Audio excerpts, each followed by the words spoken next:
Viewers, নতুন করে ফেসবুকের যে ক্রাইটেরিয়া দিয়েছে সেটা নিয়ে আসলেই ফেসবুক মেকাররা খুব একটা উদ্বিগ্ন। কারণ তারা জানতে পেরেছে রিলস থেকে এখন আর ফেসবুক ইনকাম দিবে না। তাই তারা যারা লোভের মুখে পড়ে ফেসবুকে এসেছিল অন্যান্য পেশা ছেড়ে, তারা অনেকটা হতাশায় ভুগছে। আসলে ফেসবুক কখনোই পোস্ট, রিলস এবং ভিডিও থেকে ইনকাম বন্ধ করেনি। আসল রহস্য হলো তারা 2 মিনিটের নিচে যে ভিডিও থাকবে ওই ভিডিওর মধ্যে ইনকাম দেবে না।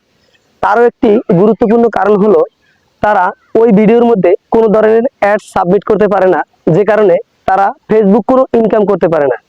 ফেসবুক যখন নিজেই ইনকাম করতে পারবে না, তাহলে আপনাকে কিভাবে ফেসবুক ইনকাম দিবে? তাই এখন যারা ফেসবুকে ভিডিও বানাবেন, অবশ্যই 2 মিনিটের উপরে তার ডিউরেশন রাখবেন।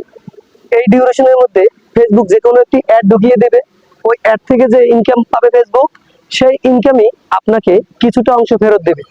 তাই হতাশায় না ভুগে হুটহাট রিলস তৈরি না করে একটু ভালোভাবে ইউনিক কন্টেন্ট দিয়ে ফেসবুকে ভিডিও আপলোড করেন, দেখবেন ইনকাম আগের তুলনায় অনেক বেশি পাবেন। কারণ যারা বাঙালি উটকো রিলস মেকার ছিল, তারা ইতিমধ্যেই ঝরে পড়েছে।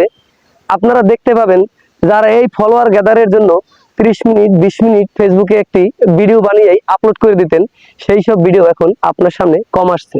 সুতরাং আপনারা সবাই 2 মিনিটের উপরে ফেসবুকে ভিডিও বানান, দেখবেন ইনকাম আগের তুলনায় অনেক বেশি হবে ইনশাল্লাহ। ভিডিওটি ভালো লাগলে লাইক, কমেন্টস এবং শেয়ার করবেন এবং আপনার হাতে থাকা স্টারগুলো আমার উপরে ফেলে দিবেন। ধন্যবাদ।